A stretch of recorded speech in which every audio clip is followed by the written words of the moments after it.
Bonjour à tous, dans cette vidéo nous allons voir comment nous pouvons tester notre application sur les appareils iOS en bêta grâce à l'application TestFlight. Alors TestFlight, qu'est-ce que c'est? C'est un outil qui nous permet de publier notre application et de la mettre à disposition d'un certain groupe d'utilisateurs, donc c'est-à-dire des bêta-testeurs.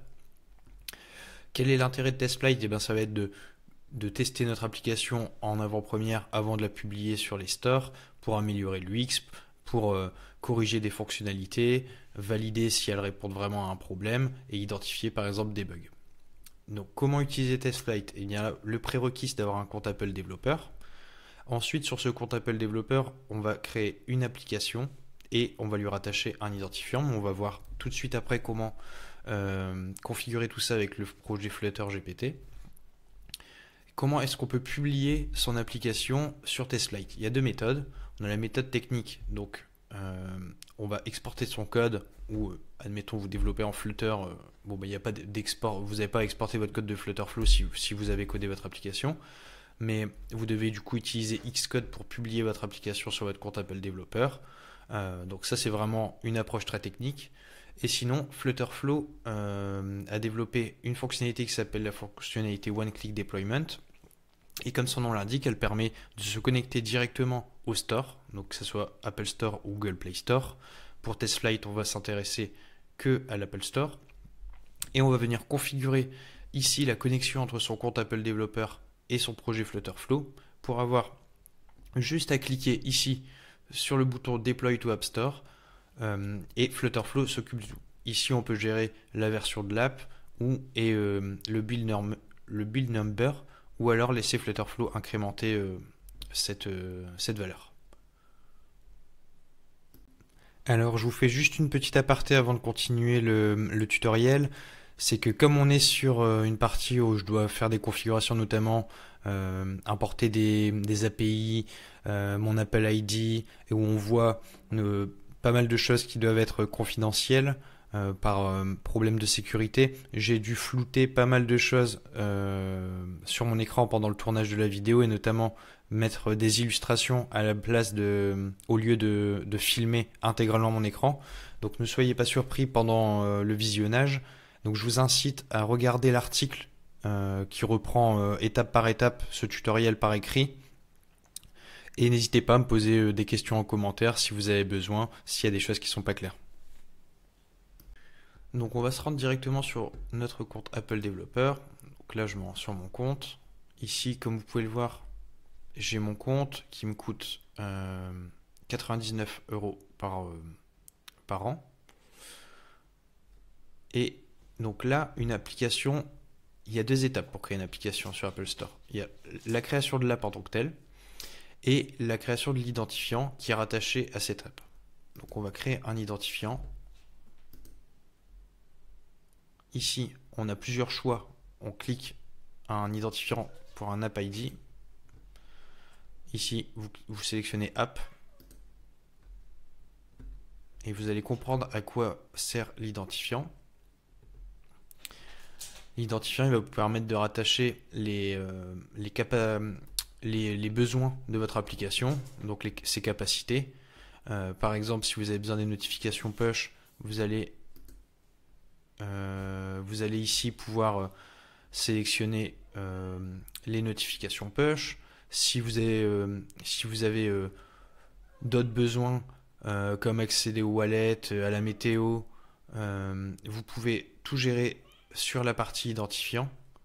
Et du coup, là, dans notre premier test, on n'a pas besoin de tous ces éléments.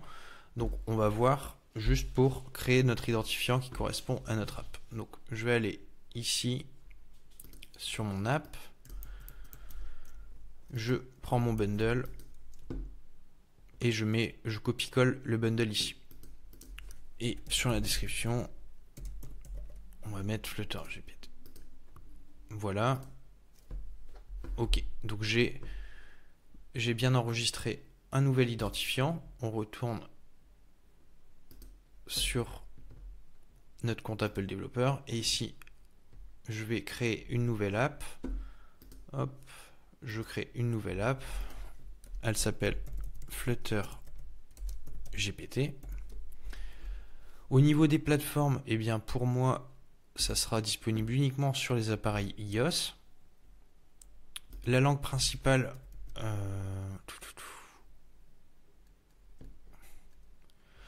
alors j'ai un petit doute du coup si je mets anglais ou français, mais je vais mettre anglais. Je vais mettre anglais parce que j'ai développé tout le projet en anglais. Et du coup ici, vous voyez que j'ai mon identifiant qui est rattaché à cette app. L'UGC, c'est un identifiant unique qu'on peut rattacher à qu'on va rattacher à son application pour pouvoir la reconnaître.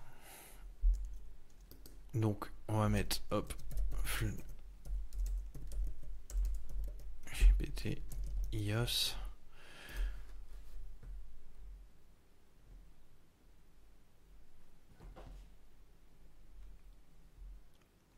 Et donc, du coup, j'ai une application qui a été créée. Donc, on va passer rapidement sur la première partie parce que le but de la vidéo, c'est pas de montrer comment publier son application sur Apple Store. Là, c'est vraiment comment on utilise TestFlight. Mais en fait, ce qu'il faut comprendre, c'est qu'on a déjà notre application Flutter GPT sur Apple et c'est dans ce même espace qu'on va gérer la publication sur la partie sur le store Apple. Donc là, ici, vous allez avoir toute la partie information de l'app qu'on va devoir remplir. Mais je ne vais pas m'y attarder dans cette vidéo. Là, je voudrais vraiment qu'on se focalise sur TestFlight. Donc, on va aller sur TestFlight. Et du coup, on peut voir que sur TestFlight, on a les builds. Donc là, on n'en a aucun. Ici, à gauche, on a les testeurs. Donc on a deux types de testeurs, les testeurs internes, donc c'est les testeurs qui font partie de l'organisation. Donc sur l'organisation ici, Franco Mio, je peux rajouter d'autres comptes. Par exemple, si on travaillait ensemble sur un projet, je pourrais vous rattacher et donc vous ferez partie des testeurs internes. Et les testeurs externes, bon, bah, c'est des testeurs qu'on invite avec un email. Donc là, on va voir comment configurer Flutterflow avec à son compte Apple pour soumettre son premier build. Alors, ici, on va retourner sur notre compte Flutterflow. On voit ici App Store. On a 4 champs à remplir. Alors, le premier champ qu'on va remplir, ça va être l'App ID. Donc, pour trouver l'App ID, on va sur son projet Apple Developer, information sur l'app, et on prend son App ID. Ensuite, pour générer la private key. Donc, toutes les informations sont disponibles sur l'article que je vais vous joindre avec cette vidéo. Du coup, je vous montre en même temps sur l'article. Donc, on va chercher la private key et pour y aller, il va falloir qu'on aille dans utilisateur et accès, intégration, clé Apple Store Connect. Alors, je vais sur utilisateur et accès, intégration. Et du coup, ici, je vais créer une clé pour Flutter GPT et on met le statut gestionnaire d'app. Et du coup, maintenant, je télécharge ma clé. Elle est ici.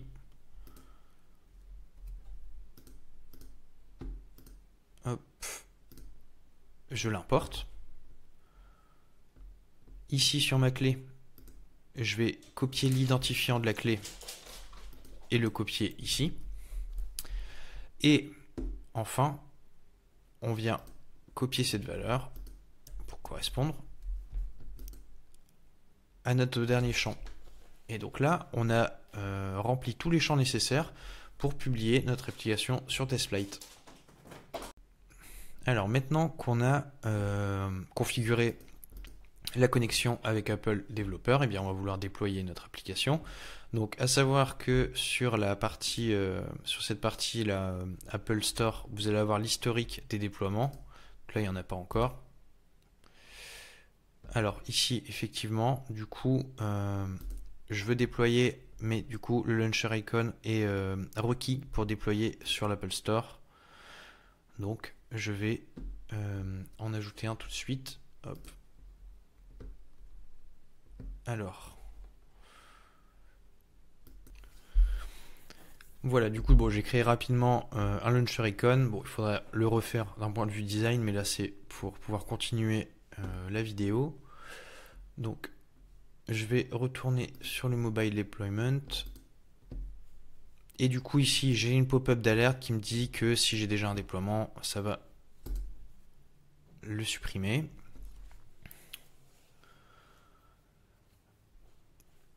Et donc là, déjà, je voudrais voir s'il n'y a pas de souci sur la connexion, mais normalement, ça devrait aller.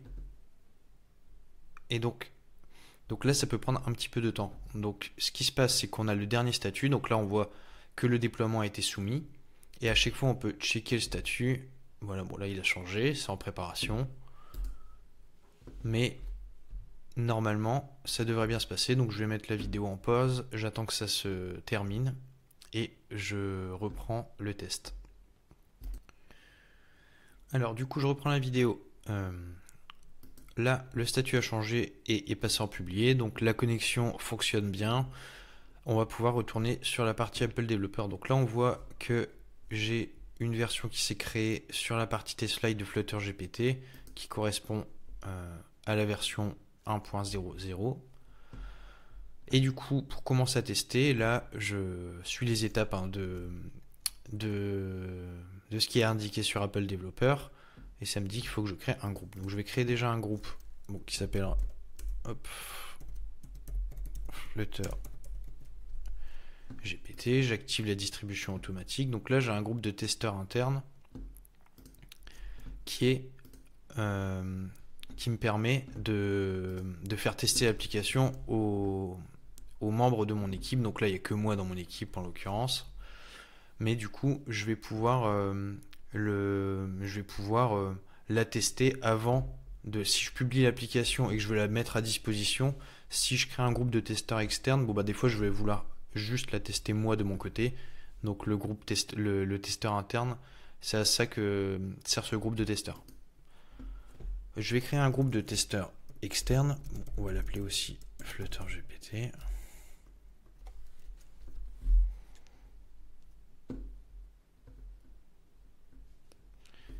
Et du coup, ici, on va pouvoir ajouter des nouveaux testeurs. Donc, par exemple, je vais mettre mon email.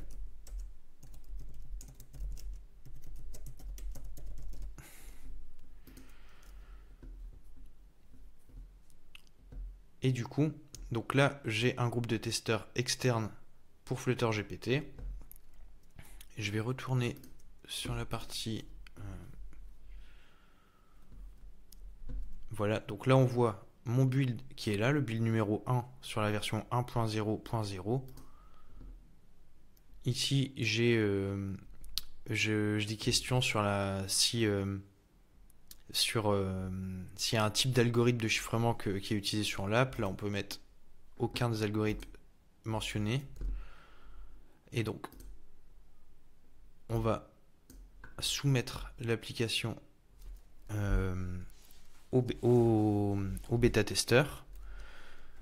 Et donc là, il faut remplir au préalable quelques informations supplémentaires. Donc, l'adresse mail pour les commentaires, pour que les bêta-testeurs puissent faire des retours au besoin.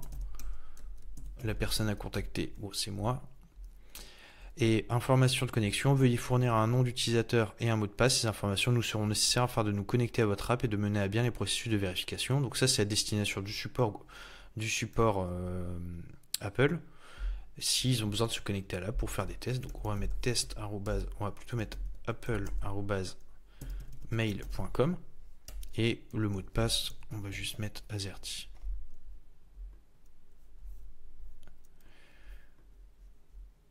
Hop.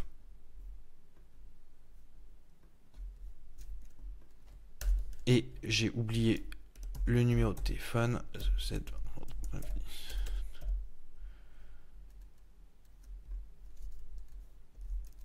Hop.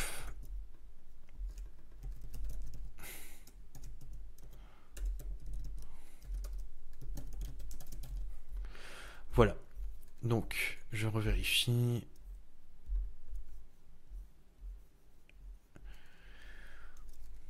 Alors ici du coup, effectivement, on va juste mettre à l'application. Je mets all application pour faire le test, mais du coup à cette étape-là, à chaque fois que vous allez vouloir faire tester un build à vos bêta-testeurs, en fait, vous allez devoir décrire ce que vous souhaitez faire tester, hein. Et vos utilisateurs, quand ils vont ouvrir l'application TestFlight, vont avoir une pop-up avec le message que vous leur avez envoyé. Bon. Alors, certaines modifications ont été enregistrées. Cette page contient une erreur ou plus. Assurez-vous que le numéro de téléphone de la personne à contacter contient... Hop, alors est-ce que c'est dû à ça?